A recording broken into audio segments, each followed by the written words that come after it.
Hello. Um, my name's Heath Poland with Urban Security Agents. I am doing these videos as definitions come across first. This way it has an explanation before I get into demonstrations or anything like that. Um, I will try to make I will try to make these videos as short as I possibly can. I know some of them are lengthy. There's nothing I can do to get around that. Even if you were coming to a class or a course or anything like that, they're going to be lengthy. There's things that need to be explained and shown before anything else. Um, with that being said, I'm going to try to make these definitions and whatnot as short as I possibly can. Um, but that's not to say, you know, it ain't going to be whatever. Secondly, I'm doing these in this fashion because people need to understand the definition of what's going on prior to. Um, this is how I learned. This is how I feel that I can get my point across and explain what I need to do better than just getting up and doing it without, per se, like a script or writing it down. Um, don't get me wrong. I've got all these written down in front of me. I'll be reading off of them as we move along. Um, but before we get too far into this, please like, subscribe, share, visit our pages on Facebook, visit our page on TikTok. Um, it will help us out a lot, okay? All right, get into this.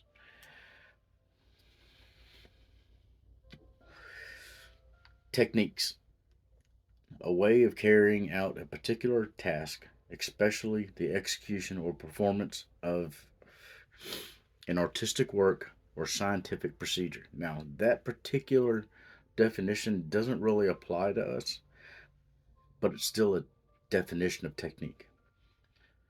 A skill or an ability in a particular field. Here we go.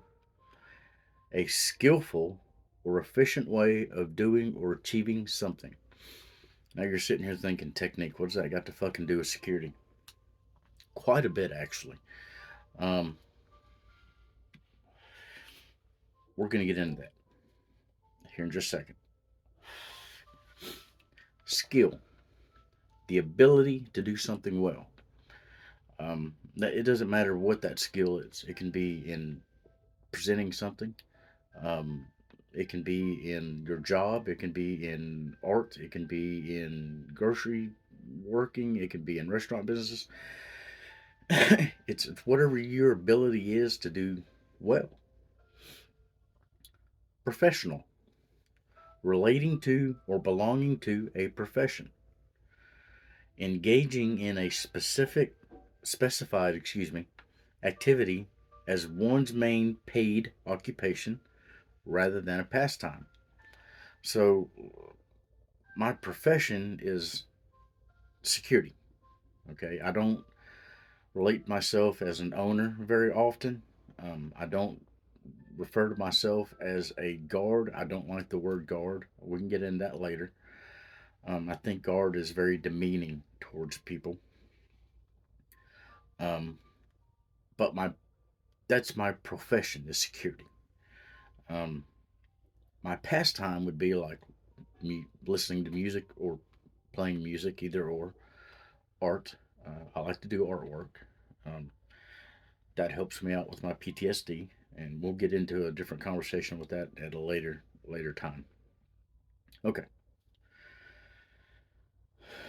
Noun of profession is a person engaged or qualified in a profession. Sorry, excuse me.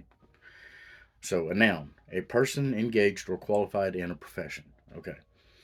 Um, engaged is being actively like there 35, 40 hours a week. Qualified, that depends on the job that you're in. If you know me personally, I don't believe in college degrees and whatnot to be as a qualification. I don't think that if you go to college, you're any better or smarter than I am. I have 15 years of this underneath my belt. There's not a college degree out there that I know of that is one continuous degree for 15 years. So I think my qualifications are well above needing a certificate or a degree. Now that's not to say that I won't go back to college. It doesn't say that I don't get certified and things, etc. But that's not my point here. All right, moving on. Now we discussed this in the handcuffing, okay? And I told y'all that we would discuss this later on. So, verbal judo, using words to prevent, de escalate, or to end an attempted assault. It is a way of using words to maintain mental and emotional safety. Excuse me. Now, that's the definition, okay? And the definition is true, is what verbal judo is.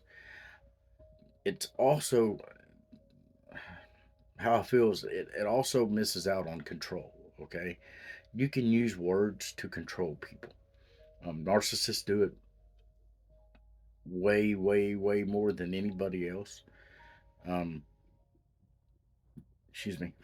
So I believe that words can be used to control somebody, to control one's actions, to control one's emotions, thought process, any of those things. Now that can be within within yourself. You can use verbal judo on yourself, um, but that's a different thing. Verbal judo in security would be, for an example, you come up to a fight. You're trying to de-escalate or calm that situation down without going hands on first. Okay, that's first step. And that's something I was saying in the other video. That's the first step. Verbal judo within in security and law enforcement is the very first thing that we engage in to try to just de-escalate or to calm the situation down. Now it's up to us as making that judgment call if verbal judo is not working and to go hands on. Okay. Now in handcuffing, as I said, if you're using verbal judo, the verbal judo can be also, put your hands on top of your head, interlace your fingers. Each command is verbal judo. So each step that you take to get that person to do what you want to do and able to handcuff them safely or to comply with you in a safe fashion or manner is verbal judo, okay? Now, there's 5 steps of verbal judo according to this definition. You can look all the stuff up on Google. Um, that's where I've been going is just going to Google. Anyway, so 5 steps. Ask. Ethical appeal. Okay. Set context. A reasonable appeal. Explain policies and rules or what, you know, why you're doing it, what it's for. Okay. Present the options. Okay. A reasonable appeal as well. What's in it for them and what if they don't? So, look, if you don't put your hands on top of your head, interlace your fingers, we're really gonna have to come hands on, and then we're gonna force you into handcuffs. Okay, that's what that present the options is. Um, Confirm. Practical appeal can be I do or say anything to make you cooperate. Okay. And then the very last thing is to take action, whether that's hands on, whether that's bringing out like an ASP, your taser, your mace, whatever the case may be. So the final thing in verbal judo is hands on or action. Taking the action to maintain control, to make that person comply with what you need or want them to do. So the act is the final thing that you really want to get into. Like I said a while ago, verbal judo is first step. Your judgment is the judgment call as to whether you continue verbal judo or immediately goes hands on. But that also depends on the situation. Okay, so you may have this person, in the kneeling position. You've got them, their leg, their ankles crossed. You're fixing to walk up, and you grab their hands, and the fight's on. Okay, so things can go escalated real quick, or they can just calmly stay there and let you finish the process, and then continue on with what you need to do. So keep that in mind. Everything you do in security, everything you do in law enforcement, every person you approach, every person you come in contact with is all a judgment call. It's how you feel the situation out. It's your intuition. You're using all of these emotions, you're using these feelings, you're using all of these things to do your job as professionally, tactfully as you possibly can. Okay? Let's move on. Now here we get into, while I was talking about techniques. Defensive techniques. Maneuvers used to avoid or deflect injury from assault, or to deflect injury from assault by an individual, to escape from a physical hold placed on staff, yourself, whatever the case may be, by the individual. Examples include, but not limited to, blocks in response to kickings, or being kicked at, being punched, stuff being thrown at you, knife, um, any of those things is a response to a some kind of technique, whether it be a natural one that humans do naturally, which is throw your hands up, um, or something you've trained on and you have perfected that technique to defend yourself. Okay. Also, uh, it could be for releases in response to like biting, hair pulling, um, any of those things as well. Um, we'll get into that later on, to like the pressure points, how you can manipulate the hands to do what, to move a person around, to get them to comply, to control those things. So that will be at a later date. Again, this is just a sit down. I kind of go over all of these things. That way, you have an understanding when I get into actually showing you what's being done, or what is being done, versus just getting up and doing it, and then you're kind of lost. All right, rapid response. Um, I kind of had a difficult time looking this one up. It really related to like a medical field. Um, it really didn't have anything there for like security. So I kind of pieced together a definition the best I could as far as what a rapid response would be in security. Okay. So rapid response. Here we go. Meaning that an individual and or team can respond within a certain time period with the ability to de-escalate, control, detain an individual or individuals with minimal effort and maximum results. Um, Now you got a rapid response team. That's what they call SRT. That's what they call SWAT. That's what they call, some SEALs, some recon, some Rangers do this kind of rapid response. In the medical field, they were referring to, like, you're in the hospital. Let's say you go to the ER. You're in the hospital and you're having a heart attack. Well, then you have a team of nurses and doctors and everybody that come in immediately, rapid response, to be able to help you out. So that was the best thing I can come up with a definition for rapid response. Moving on, hand to hand combat, close quarters combat, or a new one that I've just recently learned, close quarters battle. Um, that may be a military thing more so than like security. Um, just because of what battle means anyway. I didn't do a definition on that. I mean, you're more than welcome to look it up. Excuse me. But anyway, is a close combat situation between one or more persons or multiple combatants involving ranged, typically a firearm, or melee weapon, uh, or melee combat. Melee weapon could be a pipe, it could be a bat, it could be a knife, it could be an asp, it could be a fucking pitchfork. It depends on who you're dealing with, okay? But it's not a firearm. Common occurrences will be in military, law enforcement, criminal elements, and other similar situations. It could be two citizens at the grocery store. That all depends. There again, hand to hand combat or just regular like street fighting. It all depends on what the situation is what it's called, okay?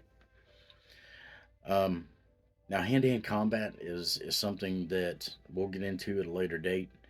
Um, Typically, what security uses that for is like takedowns to be able to control somebody to get them handcuffed. Same with law enforcement. Um, Typically, if it's in the military, it's usually between one or more combatants, and they're not trying to take them down. They're trying to kill each other. Okay, and that's where the best man wins. Really. Um, so for security and hand-to-hand combat to go hand in hand, it's usually like takedowns, trying to get them to the ground, trying to use control techniques, trying to maintain control of a situation so it doesn't get further out of hand and or you getting hurt or killed. Now, all of these things is just related to security, okay, or what I feel is needed in a security position or a security job. Communication skills is the ability for an individual to accurately convey a message to another person or group of people. This is an important skill to have in life because the exchange of information is an act that is consistently occurring in everyday life. I mean, you get up and you talk to your wife, your mom, your dad, brother, sister. You talk to your bosses, you talk to coworkers. But do you really have the communication skill to effectively, tell them what you need, tell them what to do, those sorts of things without being an asshole, without being a douchebag, without being a narcissistic prick? There's ways of doing this and being able to communicate with people without sounding in such a fashion. Your tone, your body language, all of that plays a factor in communication. Um, but the basic of it is that right there. Are you able to be able to tell someone effectively what you need to be done or what needs to happen or whatever the case may be, the reason why you're trying to communicate to them, okay? Writing skills. Um, I'm old fashioned. I still write handwritten reports. I still sit down and write a handwritten log. I still do all those things. I mean, if I could, one of these days I'll show you. But I sit down and handwrite all of this out before I get up here and start doing these videos. So writing skills, it's a close relation to communication because it is a way of communicating. So you still have to be able to do it effectively, just through writing. So are the skills you use to write effectively um, able to communicate with someone else? A good writer is someone who can communicate their point to their audience without using too much fluff and in a way that the other person can understand. Writing skills don't just include the physical act of writing. Basic writing skills. It goes back to communication. I promise you, it all encircles and overlays and overlaps and intertwines and all of this stuff. Spelling, capitalization, punctuation, handwriting, keyboarding, sentence structure, learning to eliminate run ons and sentence fragments. Basic writing skills are sometimes called the mechanics of writing. Um, these are the basic things. You're taught from a child in preschool all the way up through college, spelling, capitalization, punctuation, handwriting, keyboarding, and sentence structure. You've got to have all of these to be able to communicate somewhat effectively to someone via writing and or communication. It's the same when just talking. I mean, there's the way you say things, the way your tone is, the way your body language is. That kind of enunciates like capitalization, punctuation, um, the sentence structure of it. Um, so it all overlays, it all overlaps, it all. If I could get into all that, it would take hours of videos. I promise you to be able to explain all of this. But these are just the basics of what I'm trying to explain. Okay, so we're going to get into radio communication. Hence, communication in the word. You still have to have the basics of communication. It's just via using a radio. It's a transmission of writing, pictures, signals, and sounds through radio waves. That's the definition of that. It can also include the reception of, forwarding, and delivering of communication. Tips for improving or radio communication skills. Be clear, speak clearly, speak slower, and use proper terminology. Now, in security, that would be 10 codes. Law enforcement, that's 10 codes. In the military, they use numbered codes as well as um, alphabet codes. Okay, I'm not going to get into all that. Okay, but the proper terminology. Be concise. Keep your message simple enough for the listeners to understand. Be confident. Mastering the 5 C's of radio communication: conciseness, clarity, confidence, control, capability. Can help you effectively talk on the fire ground. Now, fire ground could, I'm going to make the assumption here, which probably is not a good idea, but you're talking to dispatch, you're talking to another officer, you're talking to maybe your boss. All of those things, I think, is what they're kind of speaking about fire ground. But nonetheless, whomever you're trying to communicate with, the 5 C's is going to definitely help you out. Be active. Pay close attention to the person speaking. Take time to understand the points being made. Ask questions as appropriate. Etiquette. Keep your voice clear. Speak a little slower than normal. Speak in a normal tone. Do not shout. Now you've seen videos on either TikTok, YouTube, you've watched TV shows where you see the cops are just screaming into the radios.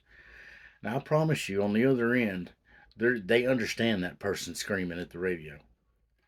They've communicated with that person enough via the radio to understand what they're saying. But to the normal person, you don't want to be screaming, shouting, or anything in the radio. It normally distorts it. You can't understand what's going on. You catch about every other word. So you really want to try to train yourself to stay calm. This way you can talk effectively via radio, okay? Prepare. This is where training comes in. They call it preparing, I call it training. Train. You can sit down with your wife, your mom, your dad, your brother, your sister, your boyfriend, whomever, you and your dog, okay? And you can practice radio calling in a calm voice, in a calm manner, using radio etiquette, 10 codes if that's what's needed. Train, prepare. Know what to expect, know when to expect a radio call if that applies to you. Um, Also, write key information down if it applies to you. Think of what you want to say before you say it. Now, keep it simple, stupid. I like that. So think before you speak. I was raised to think before you speak. Don't be an ass. Don't show your ass, is what my dad used to tell me all the time. Don't show your ass. Think before you speak. So make sure you have kind of sort of a plan in your head before you start talking back on the radio. One, be concise, that way they can hear you. Be clear, so they can understand you. Be confident, so your voice is not shaky. Um, Again, all of this is depending on the situation. I get it. I've been in we'll get into that later, but I get it. I understand. But think before you speak. Um, Again, ladies and gentlemen, like, share, subscribe to our pages. That will duly be helpful to us, to Urban, to ourselves. Um, I will be coming out with another video here very shortly about gun control again. I'm going to delete the one that I posted and start all over. I think I kind of fucked it up royally, and I personally don't want to be sued. So that being said, like, share, subscribe, visit our other channels, YouTube, TikTok, Facebook. Duly appreciate it. Have a good one.